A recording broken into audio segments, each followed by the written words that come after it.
Tuhan bersamamu.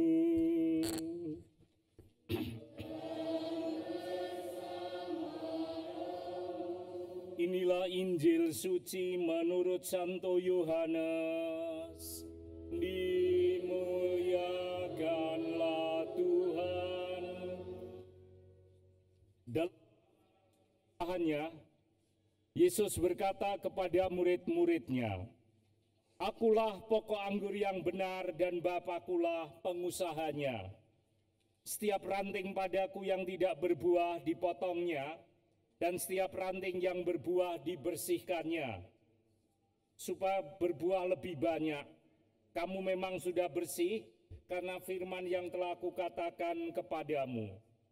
Tinggallah di dalam aku dan aku di dalam kamu, sama seperti ranting tidak dapat berbuah dari dirinya sendiri kalau ia tidak tinggal pada pokok anggur. Demikian juga kamu tidak berbuah jika kamu tidak tinggal di dalam aku. Akulah pokok anggur dan kamulah ranting-rantingnya. Siapa saja yang tinggal di dalam aku dan aku di dalam dia, ia berbuah banyak.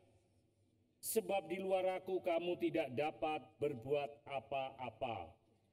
Siapa saja yang tidak tinggal di dalam aku, ia akan dibuang keluar seperti ranting dan menjadi kering, kemudian dikumpulkan orang dan dicampakkan ke dalam api lalu dibakar. Jika kamu tinggal di dalam aku dan firmanku tinggal di dalam kamu, mintalah apa saja yang kamu kehendaki dan kamu akan menerimanya. Dalam hal inilah Bapakku dimuliakan, yaitu jika kamu berbuah banyak, dan dengan demikian kamu adalah murid-muridku."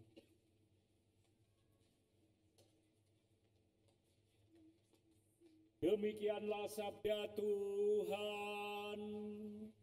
Terpujilah Kristus.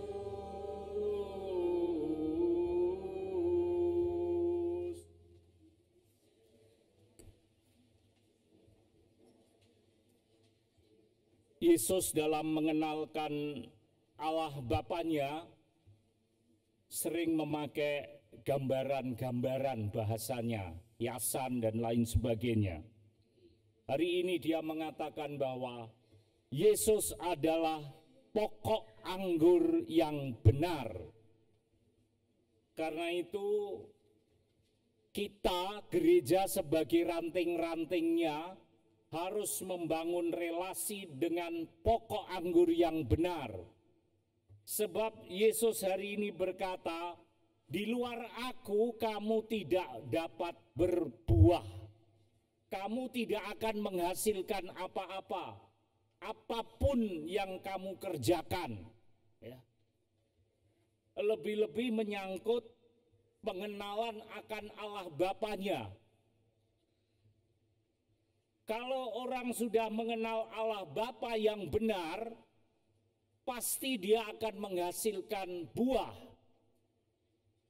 menghasilkan kebenaran yang dikatakan Yesus, menghasilkan buah mengenal Allah Bapa. Bukan berarti manusia hidup penuh dengan harta benda kekayaan, tidak begitu, karena Yesus berkata semua itu nanti akan hilang, pengetahuan akan lenyap, ya. Dunia ini akan hancur, ya. Yesus tidak mengajarkan hal-hal yang demikian, tetapi dia mengajarkan mengenalkan Allah Bapanya dan siapakah dirinya itu. Karena itu dia memulai dengan hubungan antara Bapa dan Anak. Seperti halnya Yesus pokok anggur dan kita ini semua ranting-rantingnya. Kalau kalian saudara-saudara melihat di kebun anggur itu ya,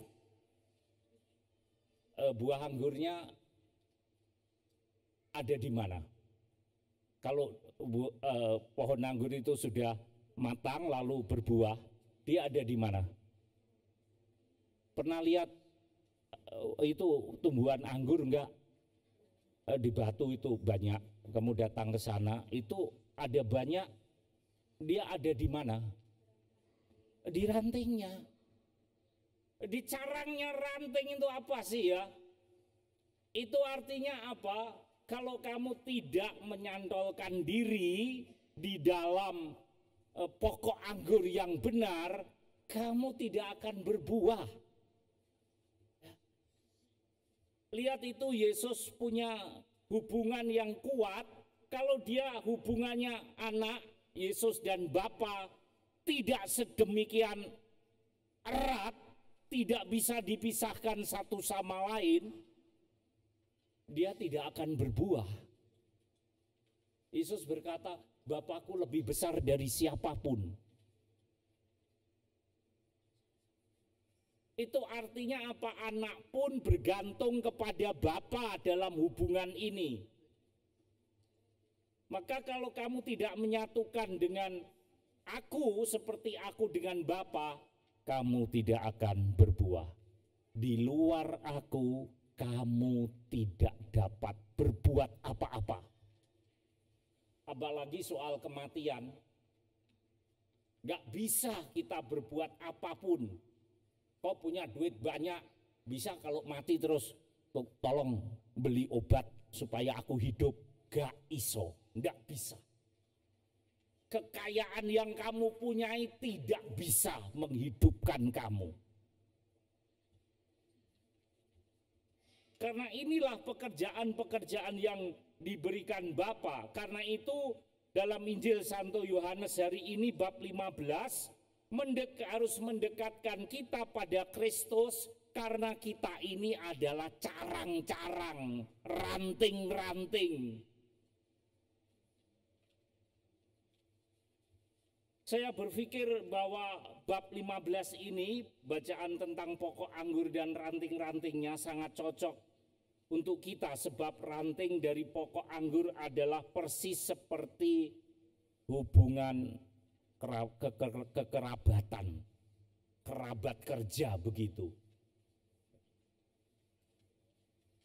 Antara pengusaha pemilik dengan pekerja itu ada hubungan yang erat.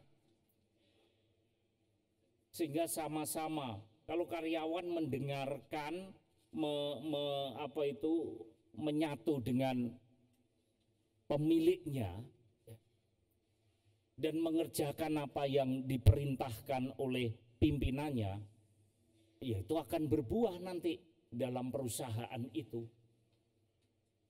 Ya kalau pimpinanku itu jahat setengah mati, bagaimana engkau bisa akan memajukan, menghasilkan buah di dalam perusahaan itu? Sebaliknya juga begitu. Maka Yesus memberikan relasi seperti dia dengan Bapanya. Aku di dalam Bapa dan Bapa di dalam aku. Itu yang paling tinggi. Karena itu dia turun sedikit. Begitu juga jika kamu ranting-ranting bersatu dengan aku di dalam kamu, kamu di dalam aku, itu sama saja engkau ada di dalam Bapa. Bagaimana Yesus menyejajarkan diri dengan Bapanya? Wong ada di dalam aku, kok iso aku di dalam Bapa? Ya bisa, karena Yesus pun di dalam Bapa. Karena kalau kamu domba-domba ranting-ranting berada di dalam aku di dalam kamu, seperti aku di dalam Bapa, Bapa di dalam aku, demikian juga kamu akan di dalam Bapa. Bukan pisah-pisah, ya. Karena Yesus sudah mengatakan, para murid pada waktu itu tidak mengerti dengan pernyataan Yesus. Ketika Yesus berkata bahwa banyak orang dunia ini tidak mengenal Allah Bapa yang benar. Tidak ada seorang pun yang melihat Bapa kecuali dia yang datang dari Bapa. Dia mengenalkan Bapanya. Siapakah Bapa itu yang bisa memberi jaminan, ya, dia mewartakan Bapaknya, siapakah Bapaknya, Allah Bapa yang benar itu. Karena kalau kamu ada di dalam Dia, maka ketika Yesus berkata bahwa tak seorang pun kecuali Dia yang datang dari surga. Kamu tidak mengenal Dia, kamu tidak dapat melihat Dia, karena kamu tidak berasal dari Bapa. Aku satu-satunya yang mengenal Bapa karena aku datang dari Bapa.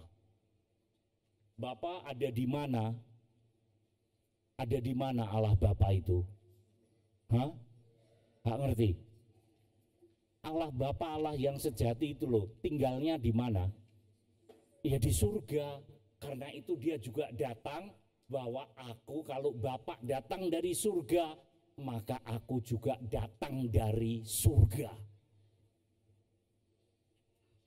Rumahnya di mana? Di surga. Dia datang dari surga. Karena itu Yesus berkali-kali berkata, aku datang dari Bapa, aku datang dari surga, aku datang dari atas. Itu yang bisa melihat. Tak seorang pun dapat melihat Allah, ya, kecuali Dia yang datang dari Dia. Kamu tidak mengenal Dia, apalagi melihat.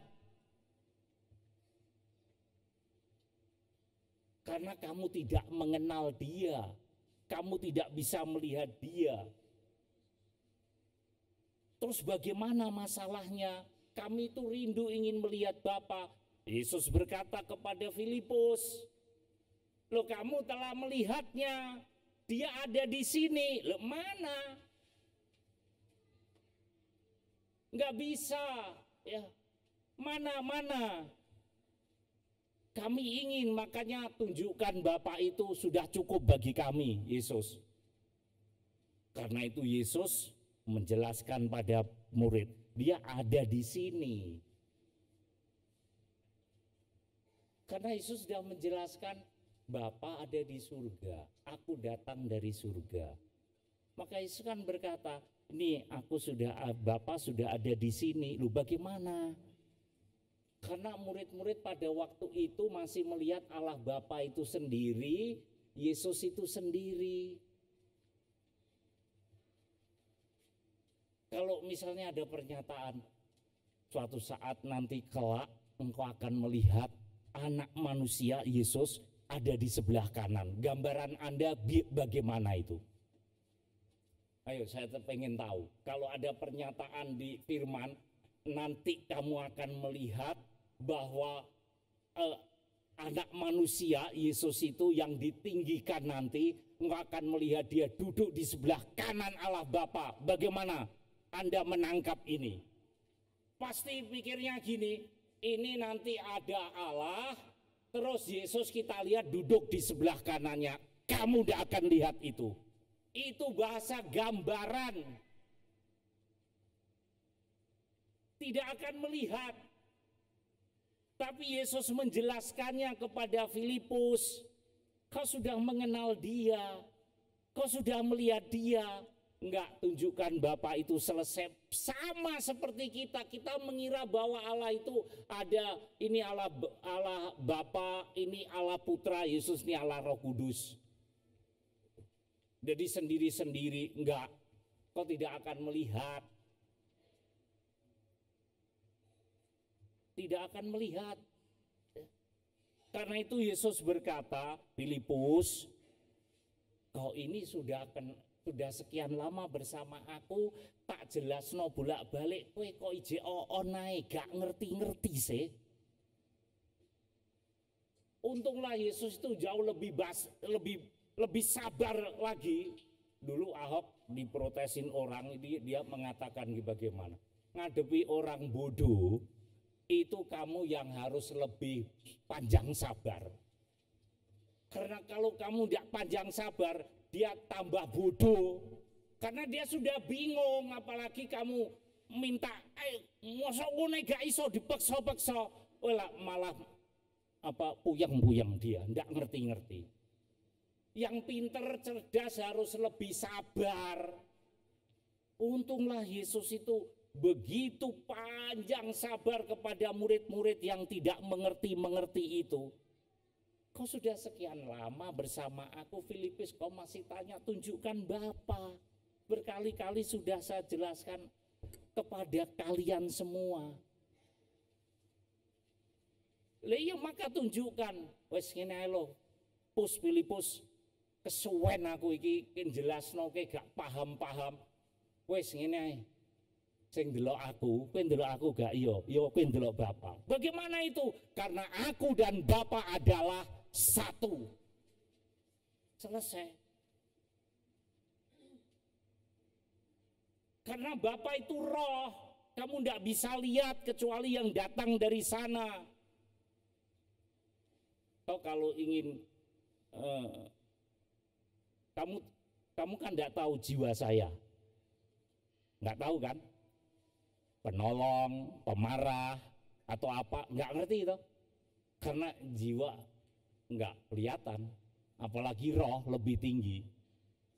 Tapi ketika aku menunjukkan ngamuk-ngamukan naik, kamu mau mengatakan apa? Oh tukang ngamukan, jiwanya jiwa pemarah kan gitu. Kalau kamu ingin mengenal seseorang, istrimu, anakmu, delok sehari-hari, wes itu yo iku plek ceplek citak kau ya yo iku. Karena itu nggak bisa dibohong. Ya. Karena itu kita melihat bagaimana kemudian karena aku dan Bapa adalah satu. Maka juga dia meminta supaya kita menghasilkan buah dan Yesus menempatkan, lihat, kenapa tidak di pokok anggurnya buah-buah itu? Kenapa malah di ranting-rantingnya? Yesus memberi kesempatan kepada kita supaya seperti dia telah menunjukkan siapa Bapa dan dirinya, kita pun ranting-ranting juga harus melakukan pekerjaan-pekerjaan yang dilakukan Yesus. Karena Yesus berkata, pekerjaan-pekerjaan yang aku lakukan bukan dari diriku sendiri, tapi itu pekerjaan Bapa di dalam aku. Maka juga kalau aku sudah melakukan pekerjaan-pekerjaan Bapa, engkau sendiri juga akan lebih besar mengerjakan pekerjaan-pekerjaan itu daripada aku. Loh, siapa kita itu? Sehingga Yesus mempercayakan pekerjaan-pekerjaan itu lebih besar akan bisa kamu lakukan kalau kamu ada di dalam aku. Apa itu artinya pekerjaan-pekerjaan itu? Bukan pekerjaan Anda bekerja di satu tempat terus sukses gitu. Oh enggak ada. Itu bukan pekerjaan Yesus. Yesus bukan pedagang. Maka dia datang sini tidak mau cari untung. Kalau pedagang kan jual cari untung. Yesus enggak. Maka arti pekerjaan-pekerjaan di sini tidak ada kaitan dengan pekerjaan dunia. Tapi pekerjaan misi mengenalkan siapakah Allah itu, Allah Bapa. Karena itu kita dikatakan dipercaya Yesus melakukan pekerjaan besar karena apa? Yesus ketika mewartakan Allah Bapa Yahweh itu dulu hanya di Yahudi. Dia tidak keluar dari Yahudi. Yesus mati secara manusiawi masih di mana? Di Yahudi. Ya. Tetapi sementara murid-murid, ada yang mati di Yunani, ada yang mati di Turki, ada yang mati di Pulau Patmos. Loh, dia lebih besar mengenalkan Allah. Kalau Yesus jelas hanya di Yahudi. Karena sebelum dia keluar dari Yahudi, dia sudah dibunuh. Sedangkan murid-murid punya kesempatan. Anda bisa melakukan pekerjaan yang lebih besar. Kalau Yesus hanya terbatas di Yahudi, sampean bisa ditandes. Wes adoh saka Yahudi sana. Karena itu dia perintahkan, pergilah ke seluruh dunia, ke seluruh ujung bumi. Beritakanlah Allah yang benar. Beritakanlah aku, kau mewartakan Yesus, yang mewartakan Bapa. Mewartakan Bapa, yang mewartakan Kristus, karena aku di dalam kamu. Nah, masalahnya kita ini tidak bisa berbuah, melakukan pekerjaan-pekerjaan yang jauh lebih besar, karena kita tidak mau menyatu dengan pokok anggur, yaitu Yesus sendiri. Saudara, saya tanya, Anda ke gereja, ke Ekaristi seminggu berapa kali? Jujur, berapa? 1. Kau makan makanan rawon, soto, makanan jasmani lah. Seminggu berapa kali? Gak terima pitung dino, 24 jam kali 7 kali Romo. Makanya kau hidup terus secara jasmani. Kenapa? Ya kau terus dengan dia. Ya, tangi turu mangan, bar kerja mangan, baratus sarapan lah. Makanya kamu menyatu dengan makanan dunia itu yang menghidupkan dagingmu. Lah kalau kamu seminggu makan sekali kira-kira piye? Pikiran dewe. Begitu juga kalau kamu Ekaristi, pokok anggur ada di situ. Seminggu kamu makan, temui dia 1 kali. Bisakah berbuah? Berbuah kejahatan ya. Karena engkau tidak menganggap penting bahwa hubungan dengan pokok anggur itu begitu menghasilkan. Yesus berkata, di luar aku, kamu tidak dapat menghasilkan apapun. Kita seperti murid-murid itu masih geblek. Kita tidak mau bersatu dengan pokok anggur yang benar. Itu urusan nanti Romo, mati kamu nak urusan nanti. Oke, urusan nanti. Kalau kamu nanti binasa gimana? Kita tidak memikirkan itu, saudara-saudara. Sayang sekali, hidup ini singkat. Siapa yang tahu hidup seseorang di dunia ini berapa lama lagi? Tak seorang pun yang tahu. Jangan sok. Kita mati bisa setiap saat. Karena itu menyatulah dengan pokok anggur. Yesus tidak takut. Dia mau mati kapanpun silahkan. Bapa mau mengambilnya kapan. Karena aku bersatu dengan dia, kematian tidak dapat menghancurkan hidupku. Kalau toh pun aku mati, aku akan dibangkitkan. Orang Kristen yang mengenal Yesus gak wedi mati. Tapi mengapa kita ini takut mati? Ya karena kamu merasa tidak dekat dengan Tuhan. Kalau dekat, kamu tidak akan bingung. Mau mati besok, saya itu tidak pernah mikir mau mati besok, mau mati 50 tahun lagi, gak ngurus. Yang dipikirkan bagaimana umat itu mengenal Bapa, mencintai Yesus di dalam Ekaristi supaya umat carang-carang itu menyatu. Wes itu tok ae sing dipikir. Ngapain mikir reno-reno? Loh, nggak mikir nggak ada yang kasih makan Romo. Nggak mikir. Nek nggak ada sing ngirim, ya turu wes gawe tene apa. Lapo bingung-bingung. Tapi kalau kamu ada di dalam aku, Bapa akan memeliharamu. Karena itu saudara-saudara, mari kita sebagai ranting-ranting, mari kita menyatukan diri dengan sang pokok anggur, yaitu Kristus sendiri. Akulah pokok anggur yang benar.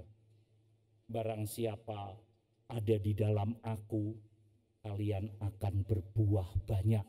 sedangkan di luar aku kamu tidak dapat berbuat apapun, tak menghasilkan apapun di dunia ini.